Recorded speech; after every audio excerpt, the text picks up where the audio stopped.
Hello, ladies and gentlemen. Dave Dobbs here. It's the 26th of March 2021, and I'm doing a follow-up video to the recent video I did, which was the fourth and final orbit of Planet X. I think it was. Let me just come across to that. The fourth and final orbit of Planet X, the 2021 Dobbs timeline. So the new timeline I've done. And it's a really, really long video, and I'm so sorry because I've crammed 1800 years into that video. And what I'm going to do is, my intentions, if I can set it up, if it all goes to plan, is to set up also a BitChute account. I've set up the account. I've tried to load the 2-hour video and it wouldn't load. And maybe that's a sign that I really need to reduce it for a new audience and introduce it as 4 parts, 4 half-hour kind of parts, which I'm going to do on BitChute. But now we've got that model, now we're going to explore, because there's going to be endless corrections that I'm going to make to that, and no doubt when we've done enough corrections to it, then we'll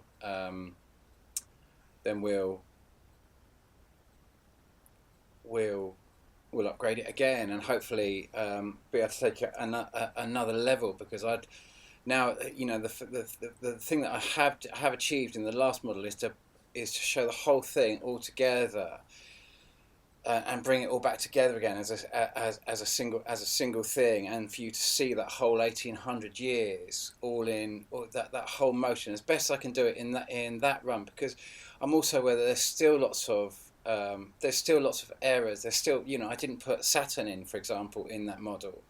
And I've never really put Saturn into any of the models.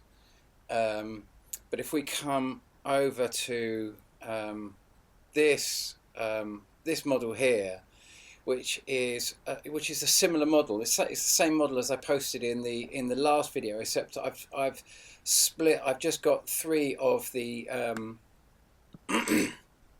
I've just got 3 of the objects here. I've got Europa, I've got Charon, and I've got Kerberos. And we've been getting a lot of activity, haven't we? We've been getting a lot of debris coming in. I know Third Phase of the Moon just posted a shot. Let me see what shots I've got up here. Okay, yeah, so here we've got Third Phase of the Moon, and he's just literally posted this 2 hours ago,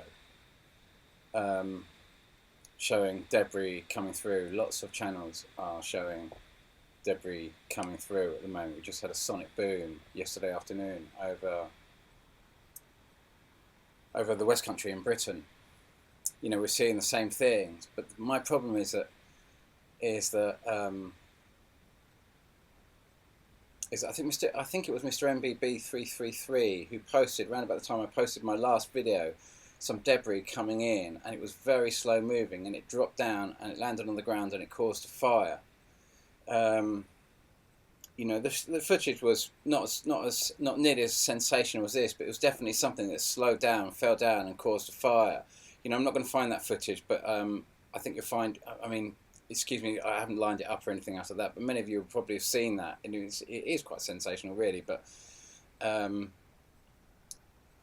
my problem is that if I come back to this model that I recently posted, notice I've got Kerberos coming over here and crossing at this point, and I was of a mind that it was going to come out here, over here, much shorter period of passage.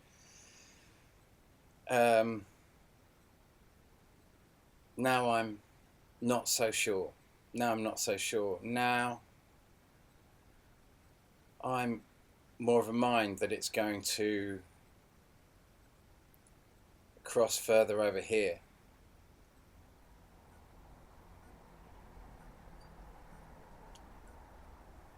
I know that sounds like a small detail, but you remember when we started the last video, I brought your attention to also Third Phase of the Moon shot.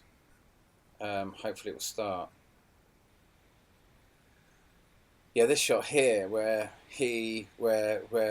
third phase of the moon show these three objects all travelling together. Now we've only seen the pair, and I went through this whole thing, so I'm not going to elaborate too much on that right now, other than to say that I said that we were going to start seeing more and more debris, and I was expecting it to all be slow moving, like that last shot from Mr. MBB333. I'm pretty much convinced. If I can find the overlay for that, I'll put it in.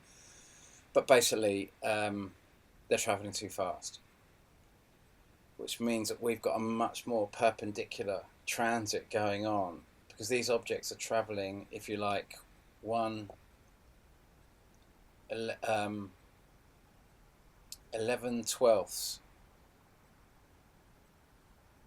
the speed of Earth.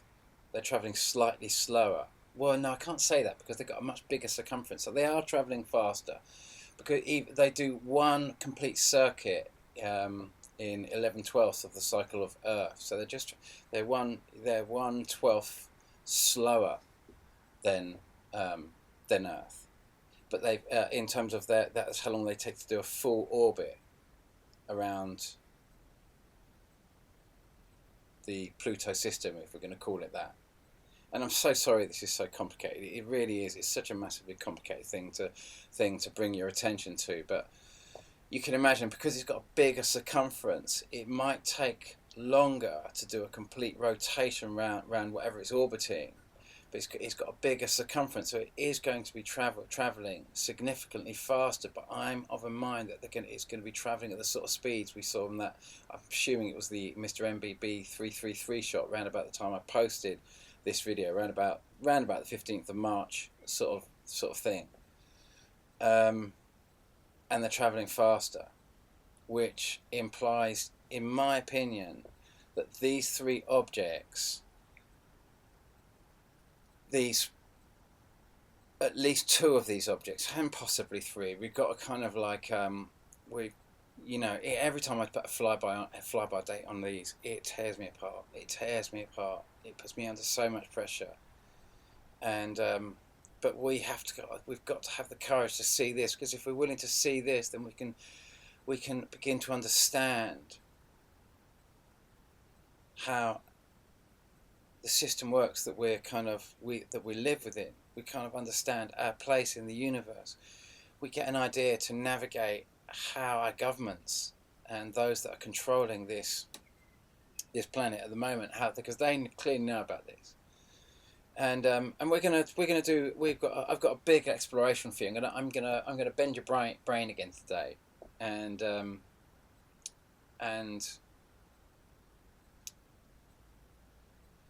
but basically, sorry I'm so bitty. I'm trying to cover so much information. I never really know quite where to start. But they're going to cut much more in, and it's not going to be like this. The February, March. It's not going to be kind of the latter part of over here. It's not going to be in my opinion. It's not going to be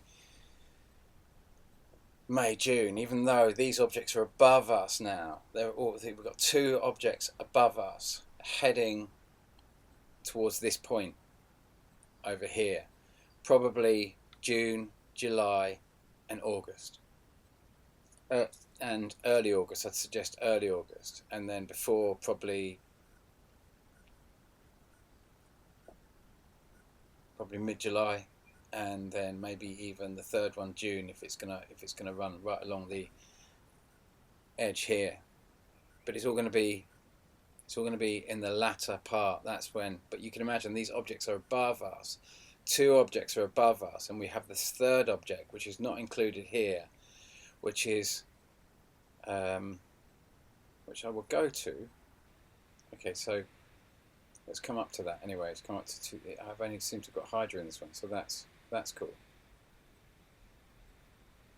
So I was considering, by this model, it was kind of like around about the 20th of July 2021, but actually it's going to be over here. It's going to be early August, because you've got to remember that here it's kind of, we're all traveling in the same direction, so we get that full month effect of Hydra, which goes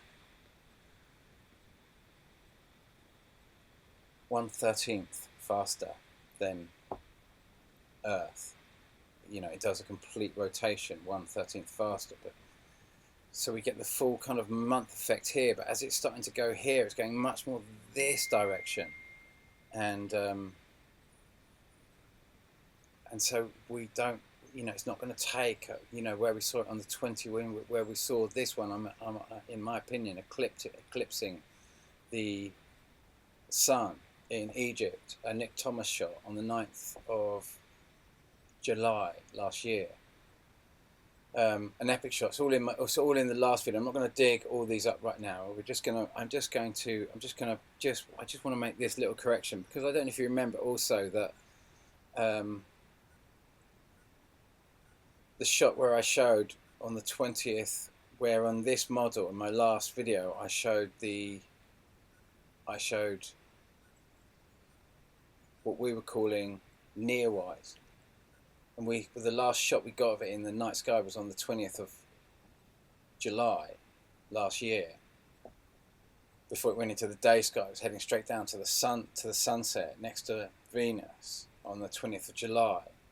In this model you couldn't see this coming in, and I realised I'd got the whole Pluto system still, where you sit up here, and the whole thing needs to be almost a whole calendar month here, going from August into September, going right into kind of like Virgo. And this is what Steve Olsen had always assumed, that the main centre of this, where all these objects were coming in and out of, was around about Virgo. And so I just want to shout Steve's name out there, Steve Olsen's name out there, because he's always been of a mind that it was the main object was in that position, and it's taken all of this studies to try and ascertain the overall position of where that is, you know. And then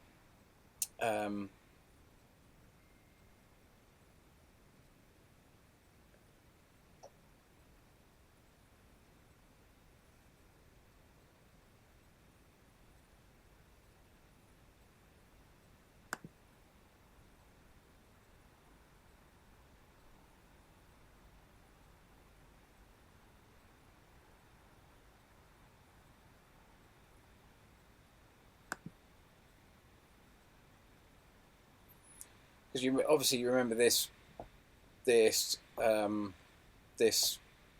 Dill Martin shot. You know, it was early January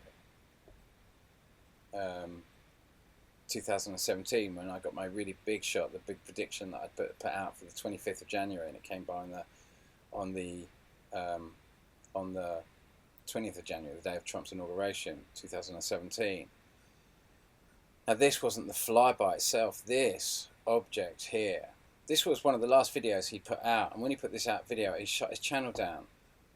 Or it was shut down, I don't know, he stopped posting videos. And he was very strong Christian. Everything was rooting back to Jesus is the only way. It was very much like Brandon Corey Nagley, but absolute believes that this is Jesus that is coming. Or, you know, Jesus is the only way to get you through this. And I think, you know, it gets very frustrating when you're posting all this stuff and so much evidence, and your own community really struggles with it. Just really struggles with it. Thinks it's special needs. And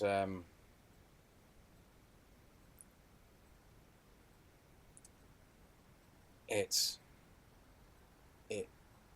breaks your heart. It does break your heart, because you see these nuclear power stations going off in the sequence of what we call, you know, Jupiter.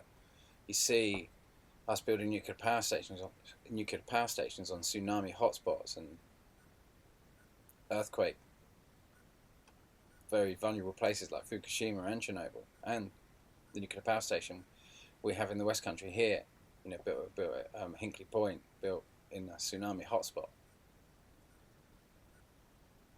You know, and so you see all this stuff and you see these stories, and there's so much money thrown at the whole carbon zero story, and you know, there's big factions that are now breaking away from that and having a much more, you know, much bigger understanding of what's happening with carbon dioxide. And we're learning not to sort of like demonize it in the way that we had, and change our kind of perception. You know, going out buying a brand new car to get 15% more efficiency. when it's going to cost 100 times more fuel than the car's ever going to consume in its lifetime.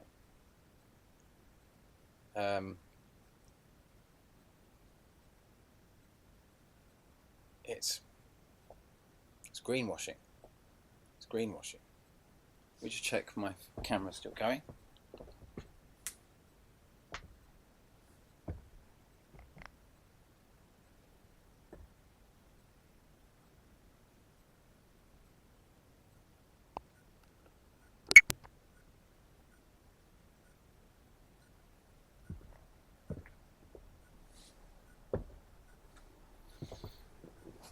Anyway, so it's, sorry, just checking my camera there, but yeah, so it's we you know, we get quite frustrated, and so many channels give up. They stop posting videos, and I noticed that Judy Griffin has stopped posting, and she used to kind of capture shots of this object.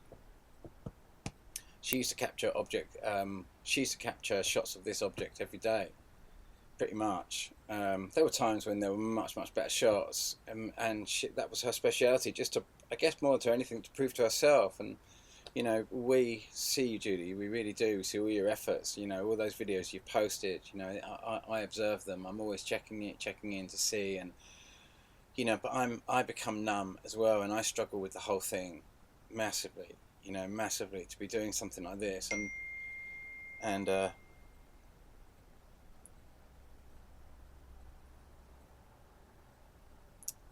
you know, I've just noticed that Steve Olsen had all his videos have, pretty much most of his videos have been taken down. Whether he's taken them down, I don't know. But heartbreaking. You know, when you see someone like Dill Martin, who just, so many people all around the world sent him the most epic images, and they were a big reference to go up and down that all the time, to kind of go up and down that. So when they disappeared, you know, it was a tragic loss for. It was a tragic loss. All that data in that chronological order, being able to go up and down over all those years, just gone. And same with Steve's channel. So many people have sent him so much data, and he just constantly put it up there, and to see it all gone. I mean, you can obviously get access to a lot of the stuff on my own channel, because they're all the stuff of point of interest I try to bring up in my own channel. So I am thinking about now, obviously, going over to BitChute and doing that. But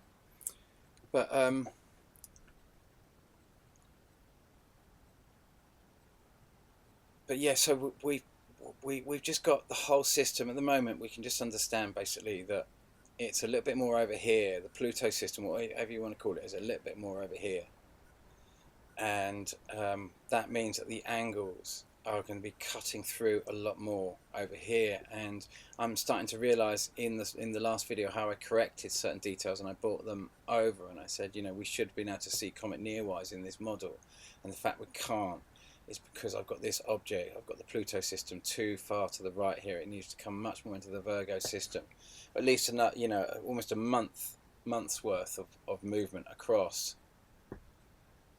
potentially, to get that. So anyway, so I want to talk more about this object. This is the real thing, because I for those who are just coming into this, and I'm suggesting that Jupiter and possibly Saturn, and potentially Saturn, truly I don't know, but we're just playing with the you know, if you're following this long enough, you're seeing that we're inventing a dwarf planet for pretty much every 84 years. We're going through the same thing, we create the same thing. We see Uranus and we say, oh, Uranus is very similar to Jupiter, and then we see Neptune and we say, oh, Neptune's very similar to Uranus, and so on and so forth. And we see this striped planet being coming and going, and we see it changing colours at different points. Do you remember in 1846 was when they discovered Neptune, and 1842 was when the Doppler effect came into place, which was what we would call the redshift blue shift that we were kind of like talking about in, you know, remember how in 2018 when we were seeing massive shots of Jupiter blue in May, and everyone was marvelling at it, and it was just like, oh, it was all to do with the redshift blue shift, and all to do with the kind of like, oh no, in that case it was the the biggest theories came from the electric universe theory that said it was, it was because it was so close to potentially the sun, even though at its aperihelion point, its furthest point from the sun, not the closest. I'm going to have to switch my WhatsApp off, aren't I? Get on my phone. Sorry about that. When we see shots like this, posted January the 23rd, 2023 by Mr. MBB333, and he inverts it there and stuff like that. I'm not too sure which is I guess that's the original colour because of the yellowy kind of light, whether that's the sun or the moon, I'm not too sure. But I've got you here on I want to kind of, so what I'm going to try and do is I'm going to try and help you question the existing model. Because if we can start questioning the religious model that we're in, the Copernicus model that's been enforced by the Catholic Church for so long, and if we're going to, because, we can look at all these other channels, I get, a lot of people think I must be a Christian because I'm involved in so many different Christian channels on the internet. Oh my goodness me, that's so annoying, isn't it? So yeah, so what I'm trying to do here is help you question your existing understanding of the solar system at the moment. And I've got you here on the New Horizons trajectory animation, and the New Horizons satellite was sent out to get pictures of Eris, get pictures of Pluto, to get pictures of the Kuiper Belt. And you'll notice if I just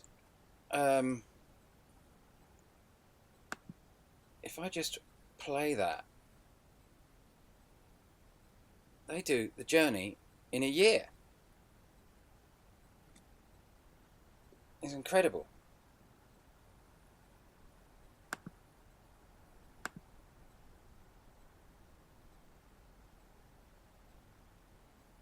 Juno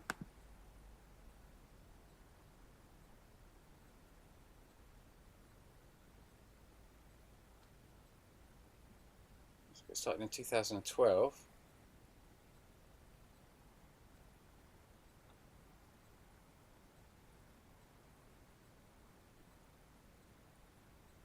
So they're going to use the Earth as a means to accelerate it.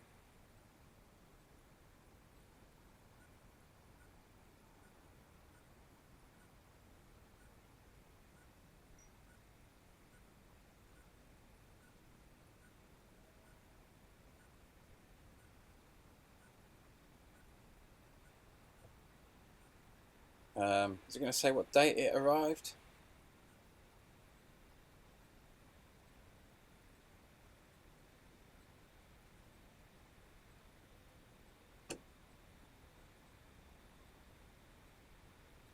(2016). So it took 4 years.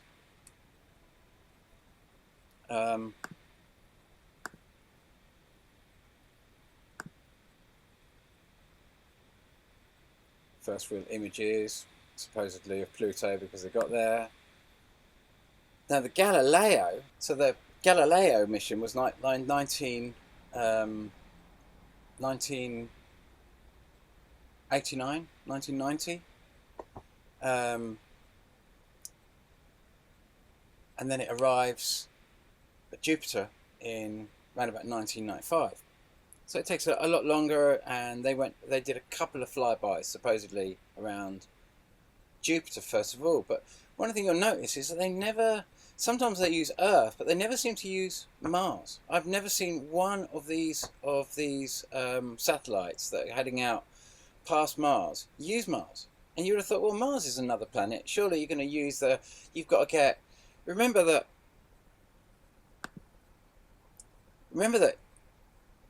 you've got the Oort cloud that you've got to get through to get to Jupiter and beyond. You've got all this debris that they say so far apart you just wouldn't really hit anything. And yet they're also saying that they want to go and mine it. So which is it? They want to go and mine something that's not really there. You'd never really find anything because it's so rare. Or there's an abundance of stuff out there, and they're hurtling all of these satellites through this massive ring of debris without any problems whatsoever. I mean, imagine if you were in a spacecraft, would you risk it?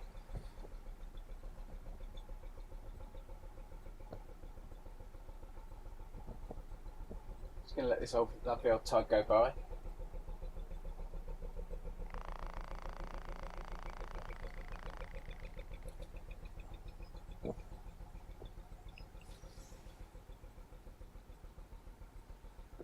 Would you risk going through that? I mean, you could probably clad it with kind of Saudi passports to try and give it the sort of like strength to withstand kind of 1,000 mile an hour collisions and all the rest of it. But is it realistic? Is it kind of, did they really go through that? Is that really what's happening? Or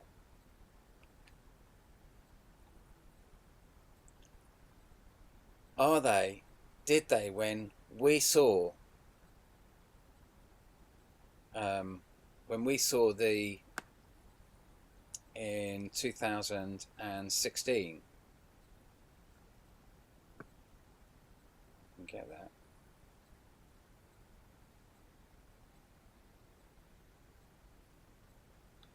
When we saw this big transit in 2016, it was both the Pluto system's ecliptic plane and our sun's ecliptic plane were level. They were passing each other. The whole system was going from above to below. And so to get to it, we would have, if that was above us, way above us, we wouldn't have been able to go via Mars because we would have hit that asteroid belt, supposedly, if it's there, if it's real. I mean, we have to question everything now. We have to question everything because, you know, my father used to tell me, you can trust a thief, but you can never trust a liar. And the word nasa in Hebrew means to deceive. And once someone's lied to you repeatedly over and over, you can't believe anything that they say. And this is really what has been achieved with NASA, is none of us believe anything. We're all piggy in the middle of a story that doesn't make any sense, hasn't made sense for so many years. We would have had to have come away from where we're told it is, come to Venus, slingshot around Venus and go up to Jupiter at that point, you know, and or you just get slingshot through a sea of asteroids in a tin can.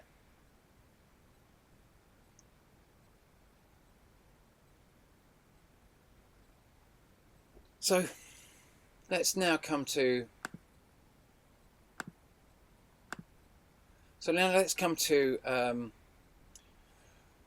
will Kildanova ESO detected hit Earth, or is this Nibiru? Do you remember this came out when I'd come to America for the big conference that Steve Olson had put on around about the 17th of August, when the big flyby had occurred, and when the ESO, we saw it on both sides of the Atlantic, epic shots of it, covered it in the last video. But I didn't bring this into the last video because there's just too much to bring in. I'm trying to think of his name now. It's so long ago that anyway, it was a story that came out at the time. What did it come out around about the time? No, it was something I discovered by the by. I can't remember when the story came out, but basically it was one of the team members of the New Horizons mission, where they sent obviously the New Horizons satellite out in 2006 or something, 2007, and it was the quickest one to arrive to Mars. Arrived there in a year. And you're like, what? Oh, sorry, Jupiter. Arrived at Jupiter in a year. And the system was very close to us then. The system was very, very, very close to us then. And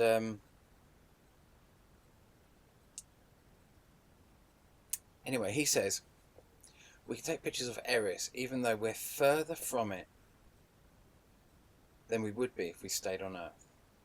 We can take pictures of Eris even though we're further from it than we would be if we stayed on Earth. John Spencer, New Horizons team member, said in an interview with The Verge, but we're looking at it from a unique angle you could never see from Earth because Earth is so close to the Sun, Spencer added. That is a massive quote. That is a massive quote. We can take pictures of Eris even though we're further from it than we would be if we stayed on Earth. That is a New Horizons team member. And we see,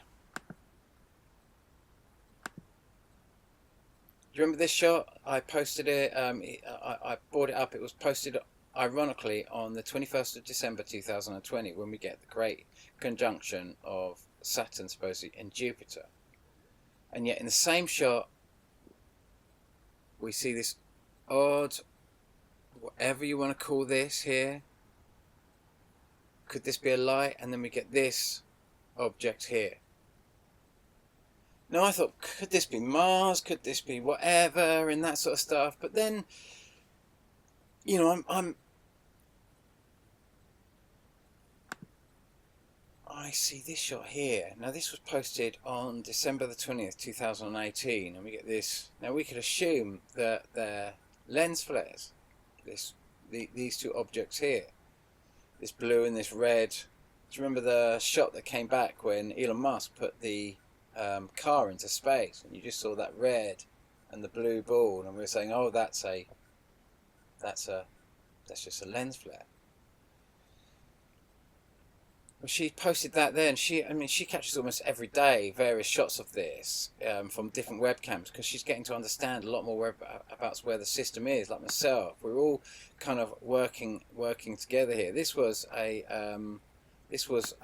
Nigel's view on. If that's going to go into an ad, it looks like it's going to go into an ad.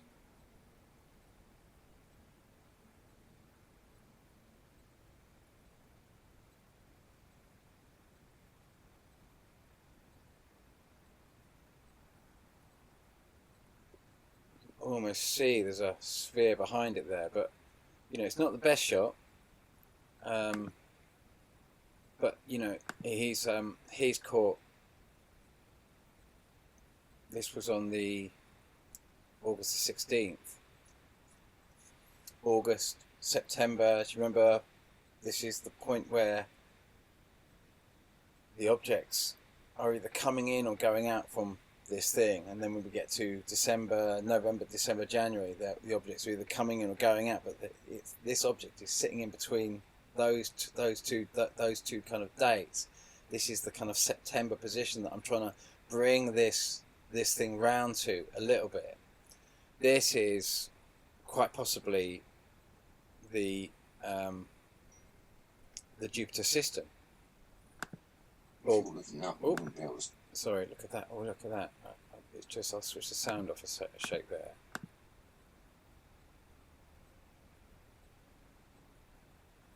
And it's just an incredible shot.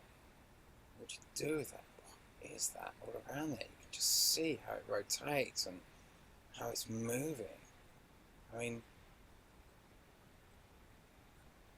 same thing as the shot, like I say, that from Elon Musk's car that he sent into space. I mean, what? You know, and then we kind of go, this was on August the 9th, the same thing. This was also Nigel's view on things. He's done this so many times. And then this was Nigel's view on things on September the 13th, 2016. Isn't that very similar to what Mr. MBB333 posted on the 21st of December last year, 2020? You know, in the video he says he assumes this has got to be a lens flare, and yet this is the classic kind of like Robert Harrington of the 70s who discovered Charon. This was the classic thing he saw, Pluto, and this big red looked exactly like that. And this is what Carlos Farada kind of saw. And so everyone tries to incorporate everyone else's work and tries to give them their credit and make sure that all the relative people's names are said as much as possible and that sort of stuff, and try and bring these things together. But we keep overlaying them and we keep jumbling them all together. And we are... You know, that was on the 26th of August, 29th of August 2016, completely separate shot. Are we supposed to keep believing they're the same lens flares over and over and over again? And that was, you know, I went to sort of have a look at, because Steve Olson's got 1 trillion of those shots. 1 trillion.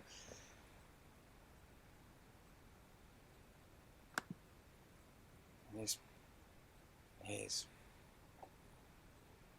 his subscription base is going down and down and down and down, just like mine. I always stay at kind of like 18.9, and I have done for years, and always get people telling me I've just been unsubscribed, I've just been unsubscribed, I've just been unsubscribed. So they kind of take from the bottom, and that's what they kind of what they do. But when they start blocking all the revenue streams and that sort of stuff, I know Steve's got all this information, and hopefully it's gonna, hopefully it's all gonna be saved and archived and everything else like that, because it is truly some of the most valuable information on this planet, because it gives us this opportunity to really see the exact positions of everything and start making these calculations like I do. So it's a big loss. This channel going down is a massive loss, and Steve's presence in this community right now is also a massive loss. You know, we're all kind of questioning our beliefs here. We're all being shaken at the very core of what is going on.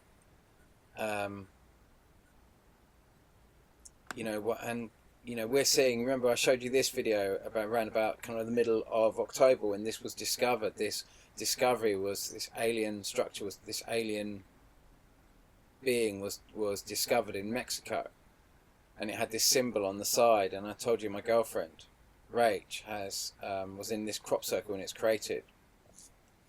Well, we went to see this crop circle after it had been created, and in Wiltshire, and it's the same image, and it's showing us the system that we're living in, and the kind of changing angle of all the planets orbiting around our planets, and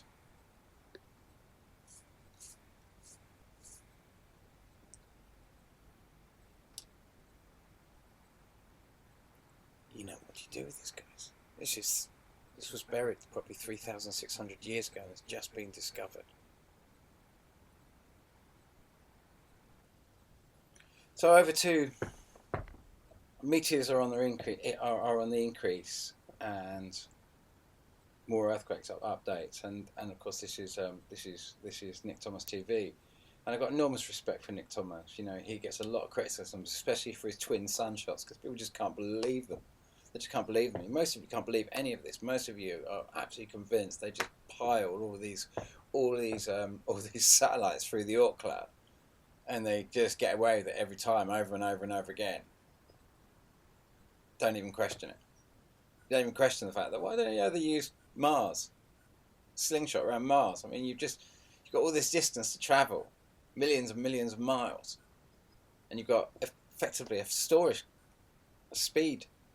depot, you know, a place where you can increase your speed, do a slingshot or gravity assist or whatever you want to call around it to sort of like to increase your speed. Why wouldn't you get some more shots of Mars while you're going in? There's, you know, all of this is valuable information.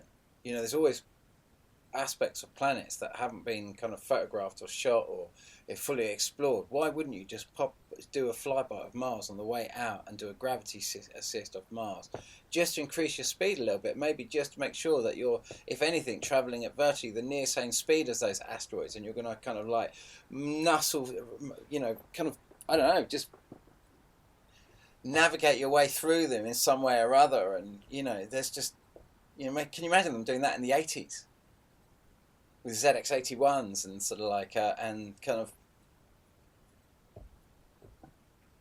it's a fairy tale. It's a total fairy tale that you're in. The Copernicus story, the story that we're in, is a massive thing. Anyway, Nick's put some interesting kind of like messages out there, and he's saying that a lot of stuff's going to go down, and I'm of the mind that a lot of stuff is going to go down. And I just want to show you over to this little machine. Remember, there's a lot of stories going around at the moment. Every time this has come by, there's been massive plagues. In the 1200s, it decimated, 9 out of every 10 people possibly were killed in a plague. The Peasants' Revolt was 1381, and it was, it's about 35 years before. These are the ones we know about. I mean, really, in 1,000 years ago, the turn of the last millennium, this whole system was on the other side of the Planet X system to us. But nonetheless, that alignment in itself would have caused enormous kind of, it's like when we see the biggest oceanic movements when our sun, moon, and Earth all align together, don't we? So it's, the moon hasn't changed its distance that much from Earth when it's not in full moon or new moon, and yet the tides don't come nearly as high. So we know that the alignments are what trigger the big oceanic shifts. And we could see that 1,000 years ago there was a massive alignment with the Planet X system. We were all on the opposites. Pluto was on one side of Planet X, and our sun was on the other. But there were alignments there, and obviously we were coming into earthquake times and everything else like that. So I'm assuming that it was that alignment that was kind of causing that. But 1300s, the 1200s, there were plagues, just like there was in 262, a massive plague that killed 9 out of every 10 Romans. It decimated Rome, and they enabled the Goths to come in and effectively sack, as it were, Rome. But also they moved to Constantinople, or Istanbul, Turkey. And why did they move away? Well, because we don't know why, really. I mean, there might be all the different reasons, blah, blah, blah, blah, blah, but we have to wonder, they're just being decimated, and we see, but loads of people dying in Italy, in these zones in Italy, supposedly, when this thing struck in October 2019, as in COVID, and we see all these people dying. I mean, I don't truly know. I'm not saying this is the way or not, but we know that when this thing comes by, this red dust comes down, and when this red dust comes down, it zaps up oxygen because it's got iron in it, and we see the effects of it. We see what happens when it goes into the oceans. It makes the oceans go red. It sucks up the oxygen. So why wouldn't it do that in our own atmosphere?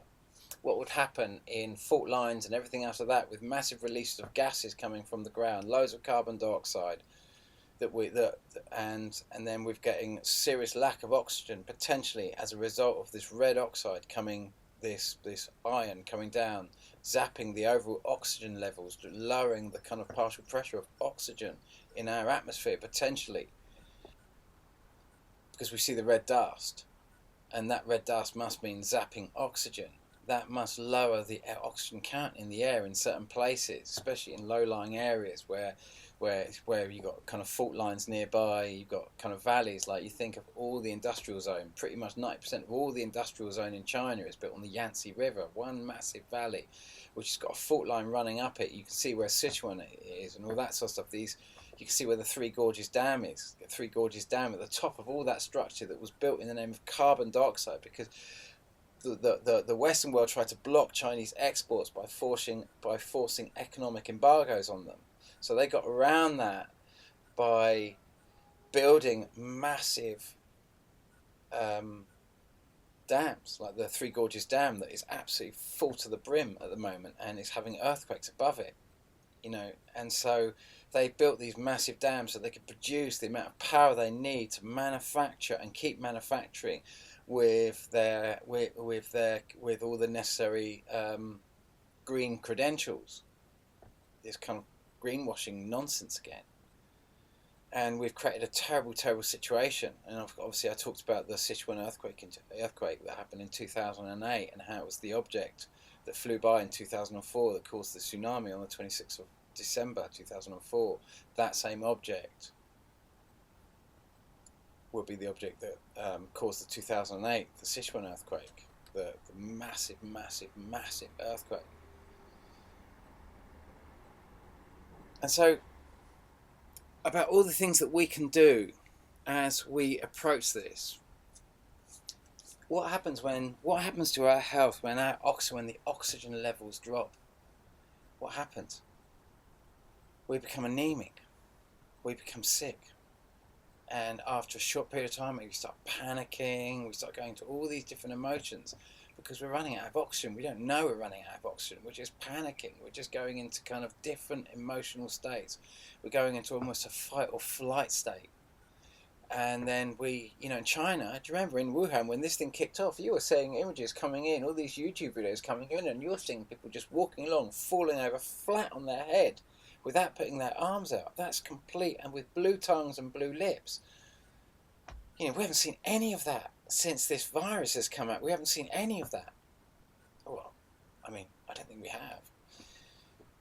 So imagine if this was, when we're really close to this, what we're not accounting for is a massive drop in oxygen. Imagine if that's what's actually happening. Truly, I do not know. But why did they move away? Why did the Romans, after 262, after the year we'd had 3 days of darkness, earthquakes all across Asia, all across Africa, all across Europe, that led to the complete and utter downfall of Rome, plagues absolutely spewed, all in that area, they spewed. The Romans were virtually wiped out, and then obviously the Europeans come in and they annihilate what's left and take 1,000 years worth of rape off the Romans, and so it goes, just as Jesus supposedly predicted 300 years before that something big was going to come. But we explored that again in the last video. I'm not going to dwell too much on that. I just want to kind of think about what was the potential, what was, we don't truly know, but could it be that they felt that area itself was what was the most dangerous thing? The fact they were so close to a fault line that was spewing, so, the Eurasian fault line, or the fault line that separates the Eurasian plate from the African plate, comes up through Italy. So that's a massive potential release of gases when everything's shaking. And you remember, I just recently posted a video. I was saying, look, in that last video, I'm talking about the magma chambers in Iceland are filling because this thing's directly above us. That's a crazy thing to predict unless you're absolutely sure that that's going to happen. And sure enough, just after the video, I make the video, the Icelandic volcanoes are spewing. So where this is going to affect the northern hemisphere, this is going to pour, as this tracks down towards us, all these objects are all tracking down, as far as I can see, to the same June, July, August kind of aspect. They're curving round, so they're always going to be there. That volcano is not really Icelandic volcano. It should die down a little bit because it will start pulling on the volcanoes and the magma more to the side of Earth as it goes around, but we are going to meet up in that December, January, in that June, July, August period, without any doubt whatsoever. We've been seeing it for the last years. Why would we expect any different? We can see the whole pattern of it. If we want to kind of look at this, we obviously can. Whatever reason we might not want to do to, whatever story that we're sworn to. That stops us seeing one or the other. And, this comes into the big choices. So, just think about why they moved and what was happening in Wuhan, which is, because there's a lot of fault lines. It's in a massive valley. Could this be something to do with the air, the quality of air? And if you were to go down that corridor, making a making a I've built a hydroxy machine before, where you have grade 305 stainless steel, and you have 2 plates, many plates as you want, and I just used a battery charger. I just literally used a battery charger, and I put the plates into water. The more you've got, the bigger the battery charger, blah blah blah. The more you can increase it, blah blah blah blah blah. And I just did that, and I had the plates together, and I had the gas all coming out. But that's a hydroxy mix. That's brown, what some people call Brown's gas. It's oxygen and hydrogen all mixed together. So it's highly. If it goes bang, that's what happened when Fukushima went bang. The whole hydroxy mix exploded. It doesn't. It's not like a gunpowder explosion, which is very slow and picks things up and moves them, starts off slow enough to pick things up, and then expands faster and faster to accelerate them. This would, that's where the whole roof structure of Fukushima just shot instantaneously a mile in the sky. It didn't blow it to bits, it just went, because it's a perfect mix, so it all combusts instantaneously in a single crack. It's a tiny capful. If you had a match and you lit a tiny capful of hydroxy, it would light the end of the match, and it would blow the end of the match clean off. Literally the wood. If you were to fill a balloon with it and hold it, it would damage your face. It would damage your hands. It would turn the blue into confetti, to fine confetti. And the bang would probably make you deaf. If not, it would. You see people who are making hydroxy mixes, and they always use plastic, really soft containers like this, and they put bungs on the top, and they try and kind of find ways that if you do get a backfire, it's not going to be a so thing. If there's anything solid in there, it would just shatter. So what you can do is you can separate the plates in the mixture, so the gas comes up, and you have the positive, which I believe I might have it the wrong way around, but I believe the positive, the oxygen comes off, and the negative, the hydrogen comes off. So you can have the kind of like the positive leading to a kind of like up into its own vent, like they've got here. It has a separate kind of canister over the top of the oxygen, so it divides off the oxygen, and then you pipe out the hydrogen, or you can even save it, and you've got to have a kind of compressor and all that sort of stuff. But it depends what you're trying to do. Many people want hydroxy mixes to add this mix to the engine to create this kind of combustion that it's a ferocious combustion. It goes crack so quickly that it can really help the rest of the mixture combust even better. So it's not like a free energy system, and it's only really a battery, and you've got to put the energy in to separate these things. But what you're going to get is oxygen coming off that. And imagine if you were in an environment and everyone started getting sick, and you just weren't knowing why and that sort of stuff, and you decided to sort of like to build a system like this, and have this just have the oxygen side just open, just coming into, and use a battery charger to wired onto grade 305 stainless steel plates. You could chop up a sink or something like that, or things like that, and you could very easily build a system that you could quite easily, with very low money, just using a battery charger battery charger kind of runs at about 14.8 volts, but it's pulsed. Rather than 14.8 volts, just a constant feed, they use a pulse width modulator. So they and it opens and closes a circuit, and that vibration is very similar to heat, what heat does, like in Fukushima when it split the hydrogen and oxygen, which is the danger in a meltdown situation. This is why they couldn't chuck water on Chernobyl. Because they didn't want a hydroxy mix occurring, and so you can separate these out. It's not too hard. So you can do really simple versions. You can do really, really high tech versions. It's very easy to really research how much you want to do, and there's different ways you can. There's instruments you can get to obviously test the amount of oxygen in the air, and that's going to be the real thing.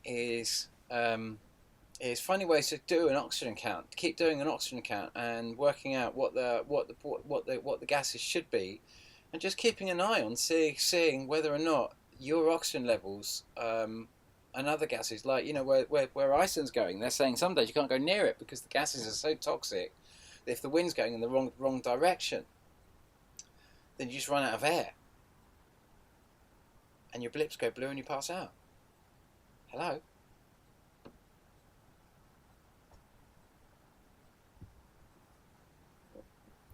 I realise it's a bigger eruption happening there, but nonetheless, we're talking about major fault lines in valleys collecting massive amounts of gas, and then we've got these kind of like these flybys coming in where we could potentially be having our oxygen seriously zapped.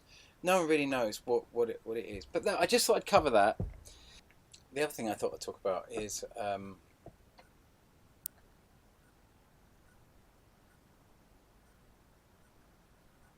why I wrote my book Laughing Gas. I just from a spiritual perspective, really, because in Laughing Gas, the whole essence of the book really is these kind of like going off to drink ayahuasca in Peru and dealing with the type of psychic attacks that come at you when you're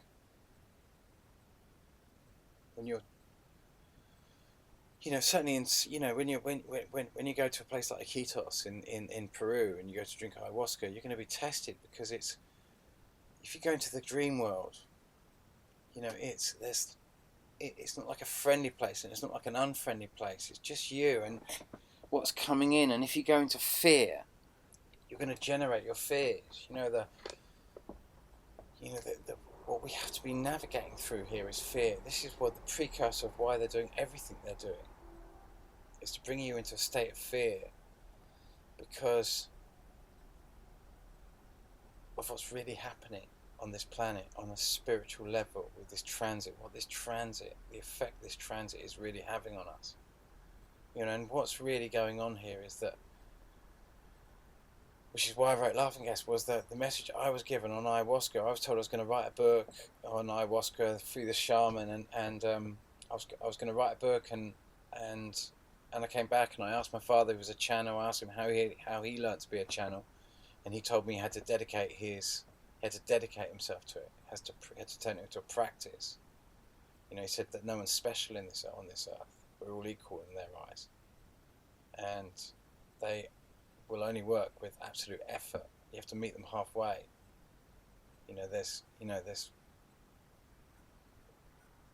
That's how this works. Is anyone can connect, anyone, and they'll meet you on your terms, as long as you come in peace, and as long as you have it has to be a practice. It has to be an absolute intention that you're running there to do this, and you have to be there to not just ask the questions, but you have to be there, present enough to receive the answers. And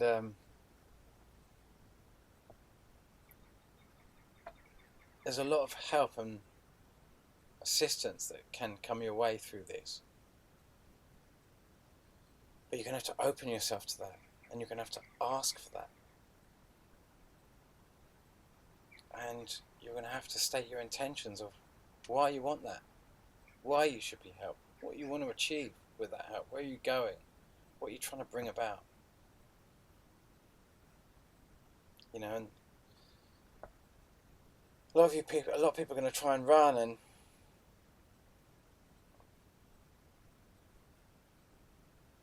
probably the most powerful thing you can do in this time is kind of like practice a bit of spiritual protection. A big golden ring of light.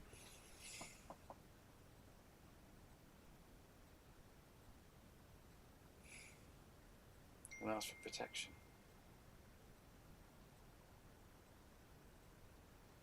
And try and track your intentions. Try and track your intentions through this. Try and remember why you're doing the things you're doing. There's going to be a lot of anger coming up now for everyone. A lot of frustration, a lot of anger. They're going to create a very, very, very desperate situation as we come into this transit. They desperately want, at the end of this, there will only be singularity. There'll be one human and one soul. That is what I was told when I went out to South America. when I wrote Laughing Gas, I didn't do any ayahuasca. I just learned the practice my dad did, and I did it for 6 hours every day. And I did it for way longer than that, but I did it always minimum 6 hours every day, waking up at 5 in the morning and writing everything, and slowly going through this whole process of auditing my own process of what was present in my own head whenever I tried to conduct and ask and run a line of inquiry. What part of me was ruled by doubt, and what part of me was a truly higher aspect.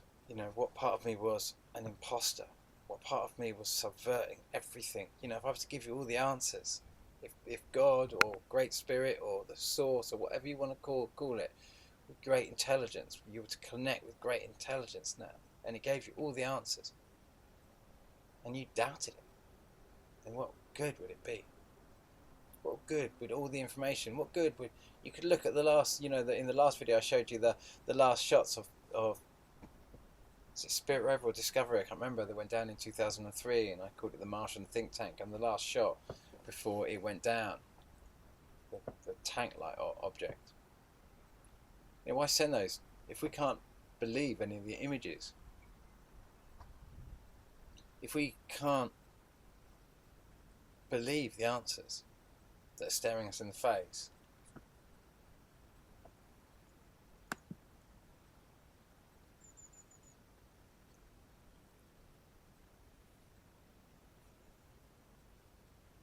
then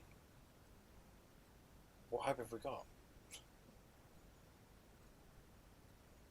What hope have we got?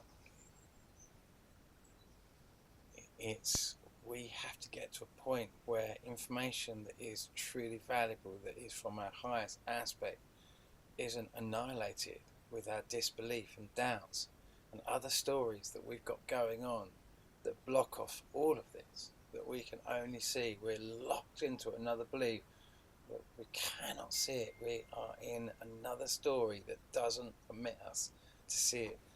Now, how many of you are in a Christian story that stops you from seeing what's really happening? How many of you are in this Copernicus standard model, quite happily to believe they're charging all of these kind of like satellites through the Oort cloud, one after the other, without a care in the world? All the anomalies that you're seeing when they send these things off, and you can just see how they're getting there. How come they got New Horizons there in a year?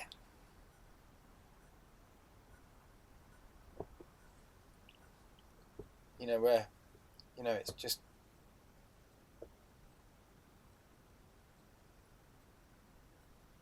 how do we look at this information without destroying it,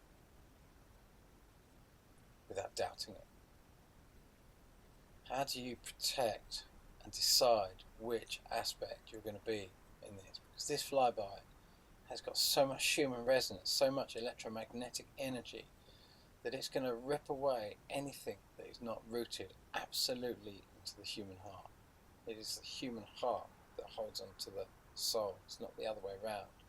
The soul has no earthly fingers to hold on to the human state.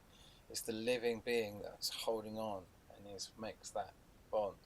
When the human being dies, or it's just not holding on to its correct, it's holding on to another aspect that is choosing to be I.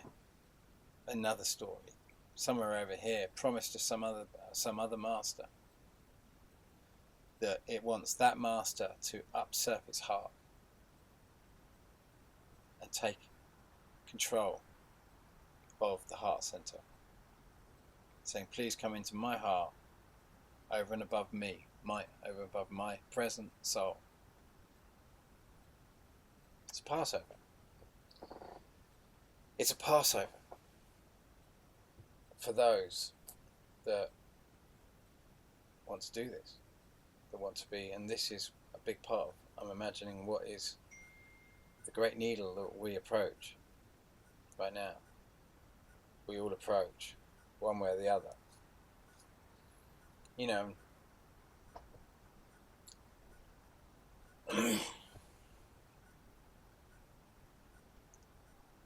You've got so many choices of which way to go here, but if if you decide that you are not going through the eye of the needle,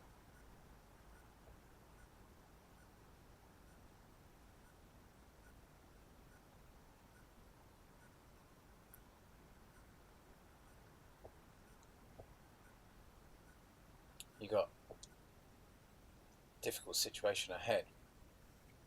But then you've also shown that you're not with one master, and there's a powerful choice there. It's a powerful choice there.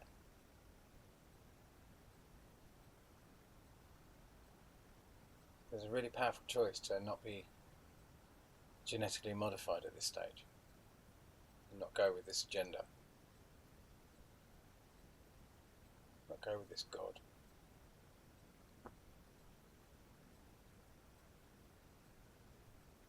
And how are you going to navigate? Nick Thomas's advice is good advice. Have bags ready to go. Have bags ready to go, because you're never going to be coming back to the place that you're leaving. But when you're someone like me living in Britain, in this tiny place, there ain't a lot of places to hide.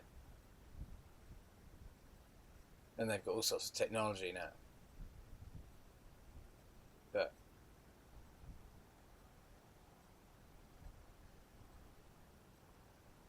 our only way out of this is just by waging peace, not waging war, not aggression. It's waging peace. Standing by your guns, peaceful. Don't let those that are talking to you get angry, so they can become their their darkest, most horrible aspect. Look at them with love,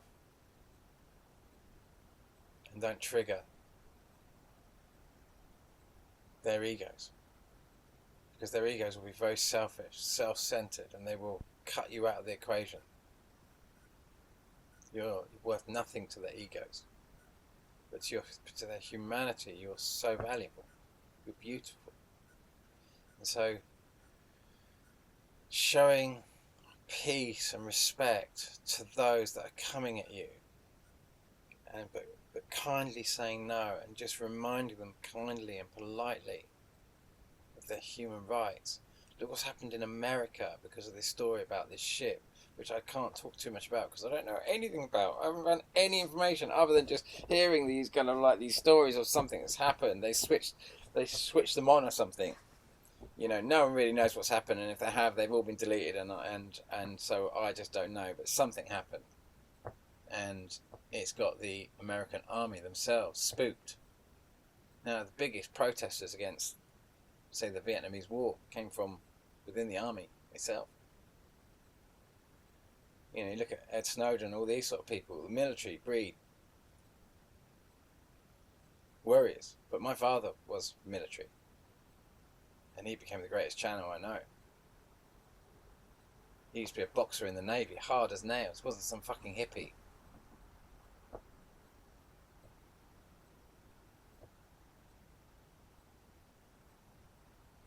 Hard as nails. So he learned to channel monsters before he learned to channel angels. Way before. Many of these soldiers, they've got tremendous respect from the upper, from the highest aspects as well, because of their courage. And but right action. Many of these soldiers, they know what's going on, just like you do. They're human beings, just like you. They come from families. They come from, and when you see that human being, and you adhere to that human being, and you don't demonize them, you don't put them on the opposite side of the fence to you. You don't be the white supremacist to them about your bullshit green credentials of building nuclear power stations on fault lines to stop the carbon dioxide spewing out of volcanoes. This new kind of like bullshit elite that has got very, very wealthy from a massive green lie. You know, we're all at fault here. We've all got dirty hands. We've all got blood on our hands. We've all been pulled into this story one way or another to varying degrees. All the Brexiteers, Europe done it! But they don't think Europe done it anymore. Maybe they do. Maybe they just can't wait to get out. Don't know where they're going to go. Where the big plan is, where we're all sailing off to. Is Europe going to want to sign into this free trade deal? Terrifying situations are unfolding, and individually you're going to... This is like an ayahuasca.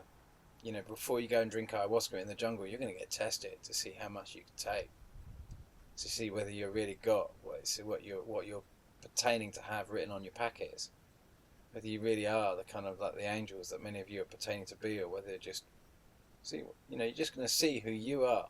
We're all going to see who we are through this process, which side of the fence that we exist. At the end of it, there'll be one human, one soul, and no backseat drivers. This will pull all interference away, and humanity will get enough chance to experience a very, very pure state of I.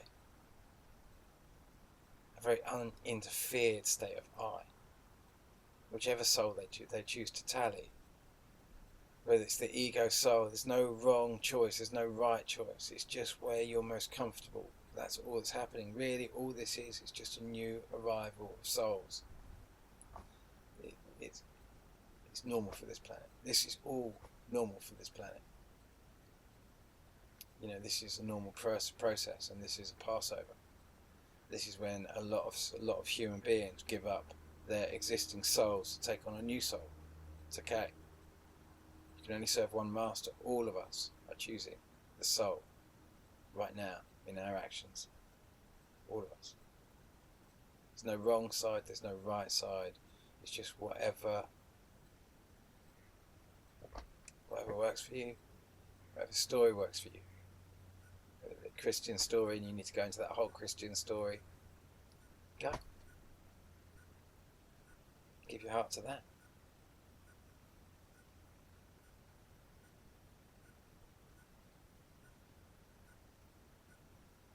And those of you who want to connect to Jupiter and this big, higher kind of space that's coming in and see that what's really this new, something new that's coming through, part of the true human ancestry that has been denied from you with the kind of like the hacks that have created the duality which have ruled over humanity for the last 3,600 years since the Mayans left all that time ago when we went into this big transit, when a big part of humanity chose this new God and allowed this whole situation to unfold, which ultimately was only allowed to occur, as I'm understanding, because the very situation that's playing out now is played out on Mars. Very same situation. Mars is a great-grandfather planet. It's had life, and life has long since gone. And it's come here. And that's a big part of the story that's unfolding to us now. But we can't believe it. Because we don't know how to move through our beliefs. We don't know how to go beyond that. So that's going to be done for you with this process. That's going to help you here. It's going to be you. It's going to work with your choices of who you truly are and where you truly tally. They just can encourage, but I promise you, they even slightly break the rules and enforce their choice on someone that is not willing. They have to have it. They can do their economic drives and everything else like that, but I tell you, one person gets forced this and you are absolutely directly at war with another god. You will know. You got to do it your own. You know, each country's going to do it their own way. Remember when China did this, and you remember sort of like Dick Gregory, when Dick Gregory ran for government in 1968, and he won president-elect. And the New York Times, or I think it was the New York Times, ran the story saying that some computers can't be trusted, and that how could a black comedian win president-elect? So they took all his votes away and gave them to, literally, took all his votes openly away, said the computer system couldn't be trusted. And they gave all the votes to Richard Nixon, who promptly, Vietnamese War, blah, blah, blah. What do you do with these renegade kids who think they've understood democracy and want to take it over?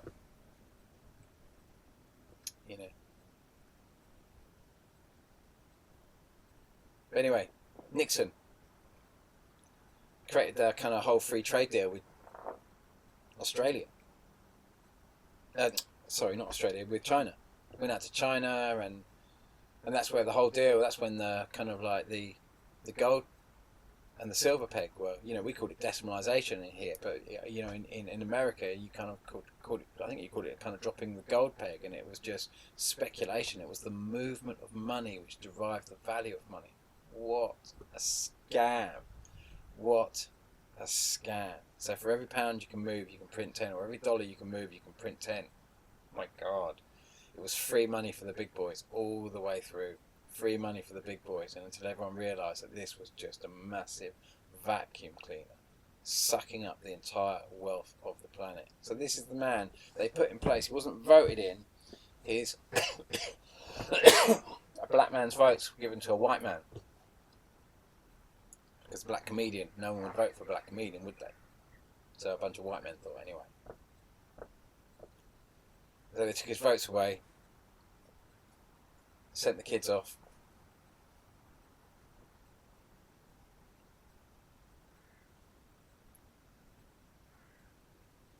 But China, when they created that system and they opened themselves up to this free trade deal, that they could produce everything and do what they can, the world was going to buy all this stuff because of this free trade deal that they'd signed, and this opening up of this business.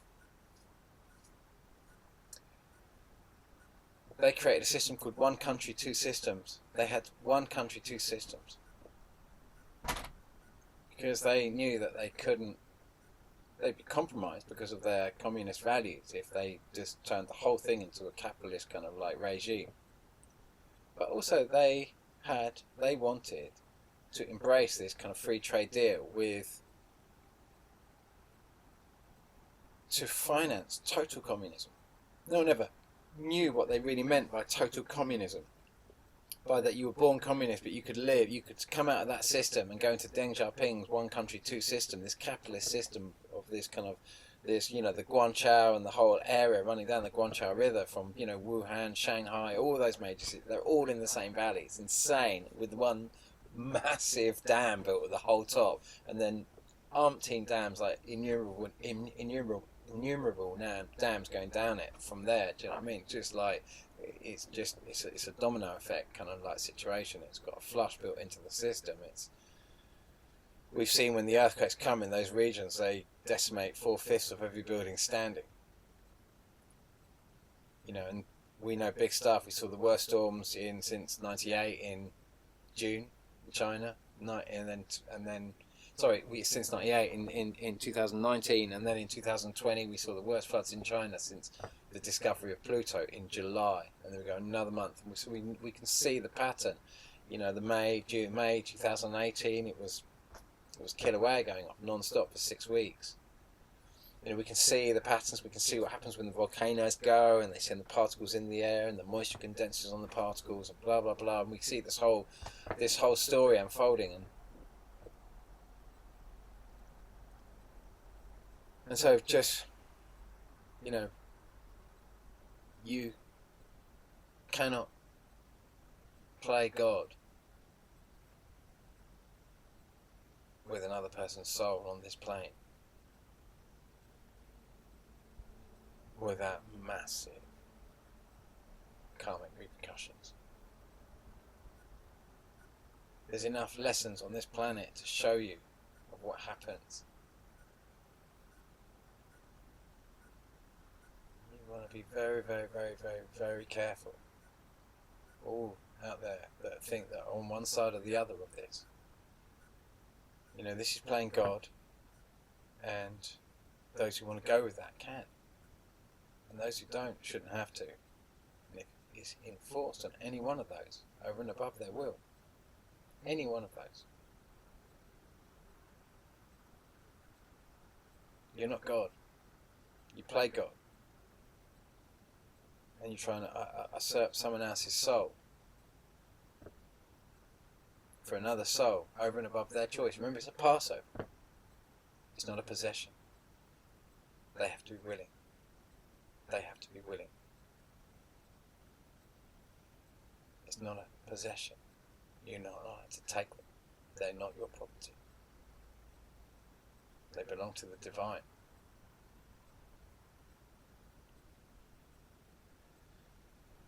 You can only serve one master.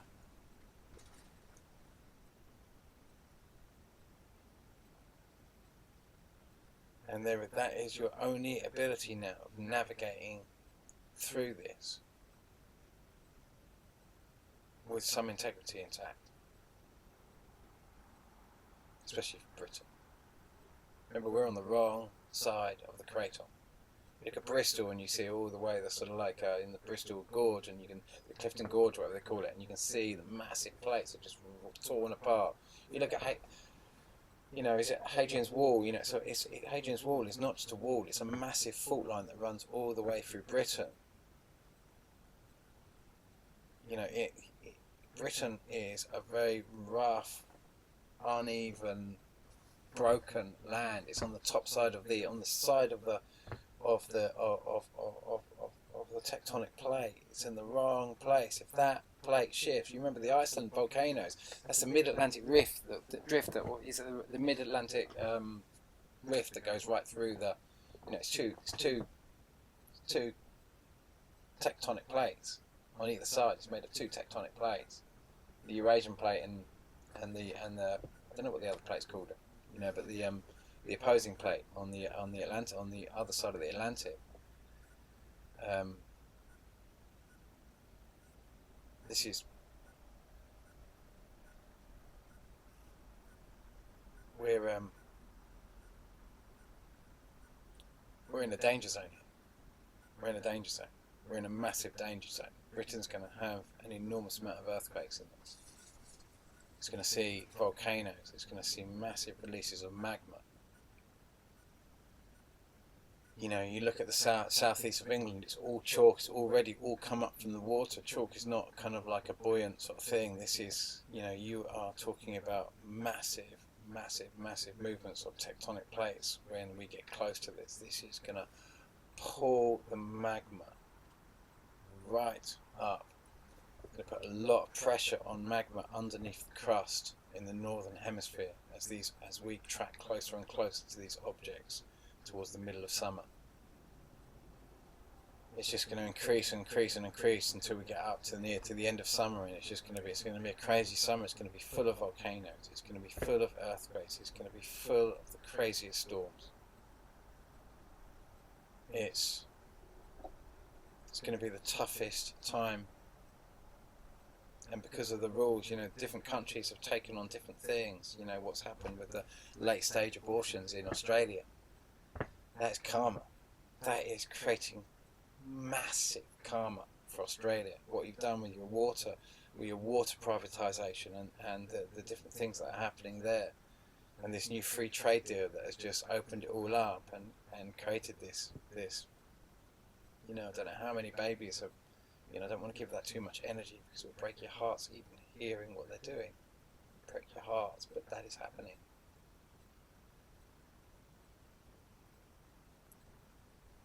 Without anaesthetic.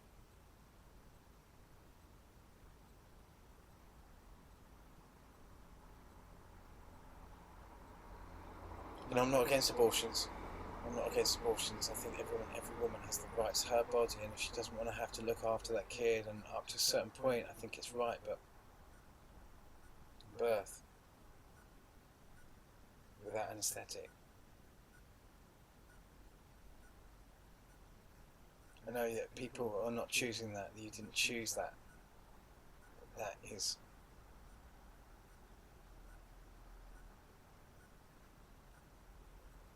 You know, and so it just comes back onto you. It's just like that Wat Tyler thing, you know, they come in and rape your daughter, and at some point or other, you know, when you've let too much go and you realise that your life is inconsequential to this, to the bigger game, that if your life could secure other people's lives,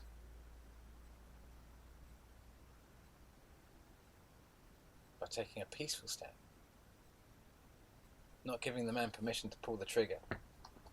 You just don't want to give that person permission to pull the trigger.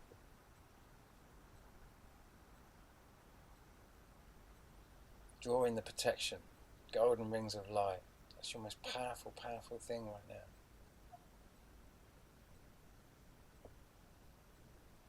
Kindness.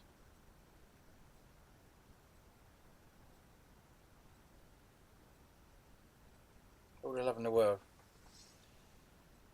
You know, I probably haven't really kind of covered as much as I wanted to cover, and but things are the way they are, I guess. So we just got to kind of accept that and go through it and kind of ask for great assistance through this transit.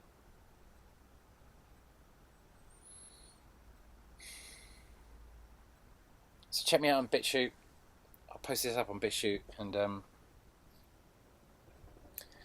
I'll keep it going, and I'll post the new video up in four, the old video in 4 sections, in 4 parts on BitChute, hopefully, if they let me. And I'm tired and exhausted by this.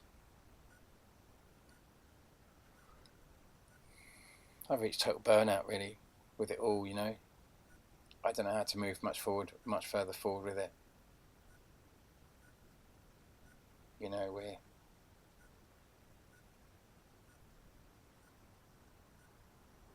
Britain is not going to engage in it, though, I'm afraid. We're not like that here. In different stories. Other stories.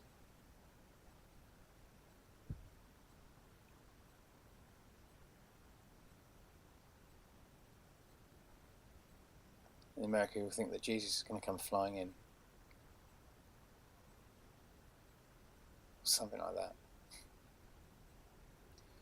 We've just been bombarded with Superman stories, haven't we? So many, all the time, all the time, all the time. It's just the same thing. Jesus is just another superhero.